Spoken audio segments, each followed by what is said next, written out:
Greetings. Today is December 21st, 2016. In this recording, I was going to cover, highlight or summarize the bullet points I made in the previous recording that I had made. I think that was December 19th recording about why I thought 2017 was going to be a very chaotic year. And not for necessarily the reasons that many people would think. There's a lot of naysayers who are skeptical about Donald Trump, who think it's because of him that I'm alluding to, that 2017 is going to be a difficult year, and it's just the opposite. It's going to be a difficult year no matter what, no matter who was president or who would become president. But he's just the right person to have to deal with what we're going to have to face. When you think of Donald Trump, remember that he is someone that's kind of unwavering, a strong foundation. I'm not saying he's not a flawed man. He's a flawed man indeed, as we all are. But he is someone that has a firm faith. And I go back to the analogy that I made before, that Donald Trump is like the St. Paul of our times. St. Paul was a persecutor of Christians, persecutor of our Lord's people, but yet the Lord chose him and to do a task to spread Christianity, and look what he had accomplished. So Donald Trump is in many ways, I think, the St. Paul of our times.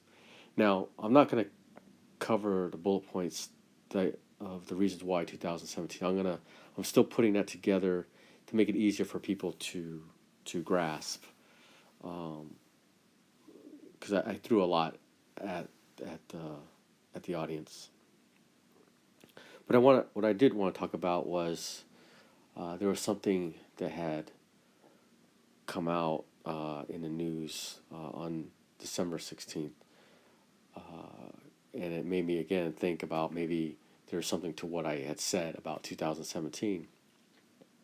Now, I didn't notice prior to the December 19th recording. I didn't know about this, okay? But I saw this in the news after the fact. And basically what it was a report came out that there was a certain saint's blood that traditionally liquefies on certain dates. And the saint's name is Saint Generius. I believe I'm pronouncing that right. And one of the dates was September 19th, December 16th, and then I believe like the first May, or the first Saturday before the first Sunday in the month of May. That's been the kind of like the Catholic tradition of when his blood liquefies. Now, if it doesn't, according to the reports, and I don't know where that tradition comes from, that if it doesn't, it spells a bad omen. And one example that they gave was that it had failed to liquefy prior to the Second World War, and then months after the fact, the Second World War had erupted. And they quote some other events. Now, again, I just find it either a strange coincidence of what I had said before and about this supposedly bad omen. I don't know if that's going to be the case, but again, it's one of those things that just kind of makes you wonder about what I had said previously. Now, again, I'm not a prophet. I'm just connecting the dots. I have always said that. These are the things that I observe, and so I'm just throwing it out there. This is going to be a short recording. The next one, I do want to cover the highlights of why I think, 2017. I want to summarize those in graphic form so people can kind of take a pause and look at it rather than hear what I had to say on it, because I threw a lot, so it's very difficult to grasp. I understand. So this is like the second time this has happened, where I've had said something, and then something else kind of follows up that makes me think that maybe there is some value to what I had said. The first one being that I said that there'd be a great earthquake uh, in the Americas, mainly Mexico and the United States region, but particularly a noticeable crevice would appear due to the earthquake along the border of the United States and Mexico. It'd almost be like a miracle that it would kind of flow exactly the way the border is uh, written on the map, you know. And it's a far wacky idea, right, to say something like that. And I had said that because I had based the premise that Donald Trump was the anointed one, and that God is going to fulfill what he's set out to do. That is his covenant to him, the person that he's entrusted. And because Donald Trump said that the wall is going to be built, and I believe politically it's not possible if you do it under the conventional ways of doing things, but it has to be fulfilled. And so God's going to do it for him. And, when Donald Trump said Mexico is going to pay for it, what that came to me was not pay for it monetarily, but pay for it basically. You're going to pay for, abandoning your children. And that's the reason why,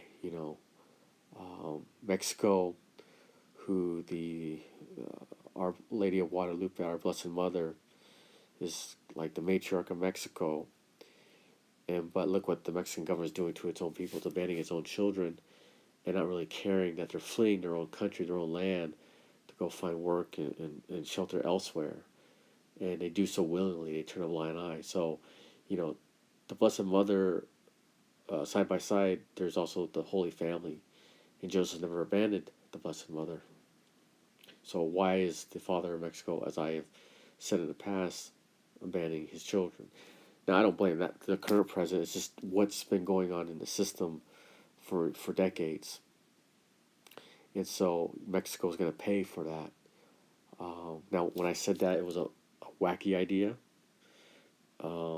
But a couple things that happened that kind of made me think that maybe I was onto something.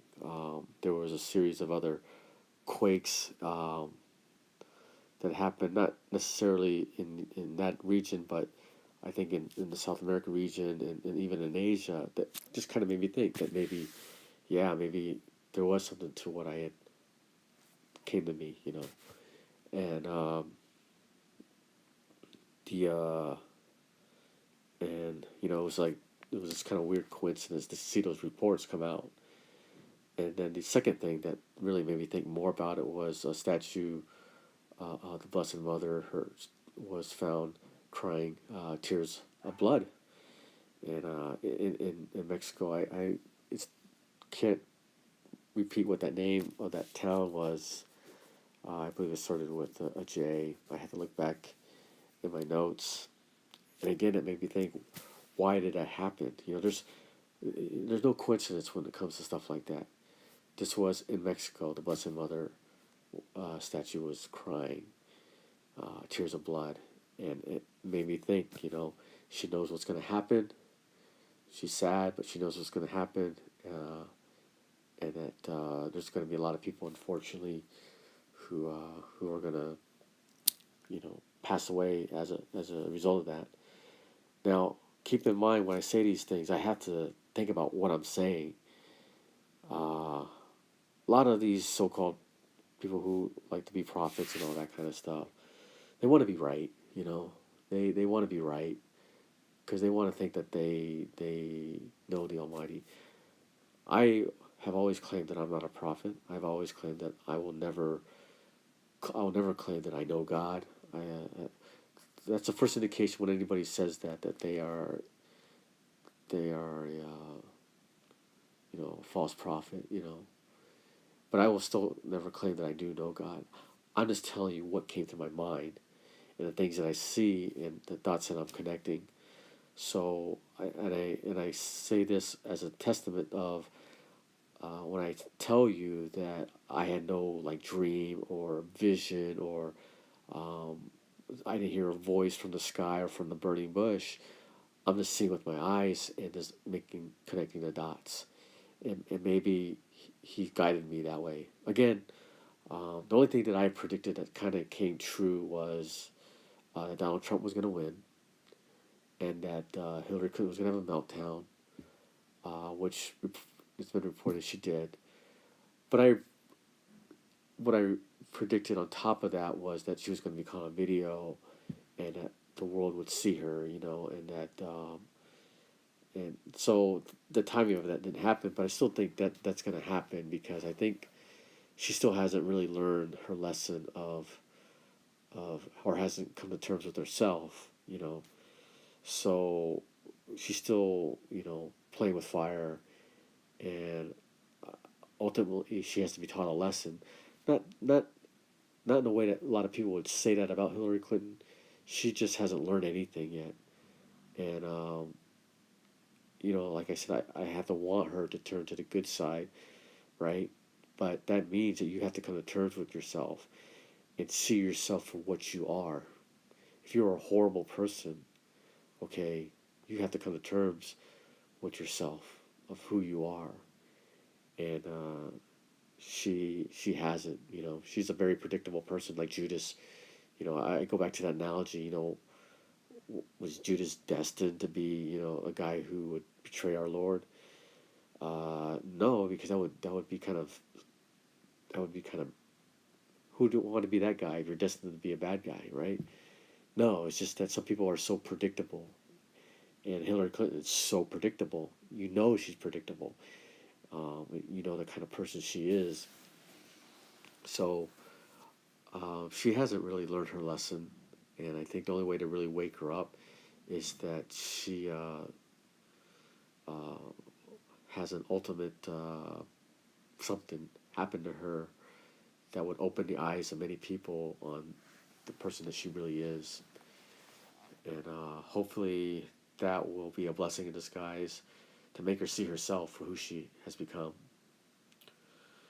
So, so those are the kind of predictions I made. Uh, you know, Again, when I talk about this earthquake in Mexico, uh, why would I want to be right about that if that means millions or tens of thousands to millions of people are going to lose their lives? Again, I'm just connecting the dots, and it doesn't matter whether I want these things to happen or not. I shouldn't want these things to happen or not, but ultimately it's God's will, right?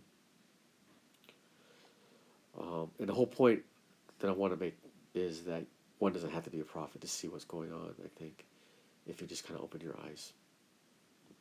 Now, going back to this Saint Generius's blood not liquefying on the proposed dates,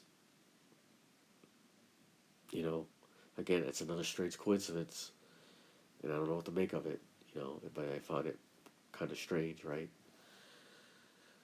That I had said that 2017 was going to be the year, and I gave you the reasons why. Um, so maybe there's something to this after all. Again, it's not something to parade about and to be right, and I just want to make that clear. Uh, but there's nothing that I can do about it. It is what it is.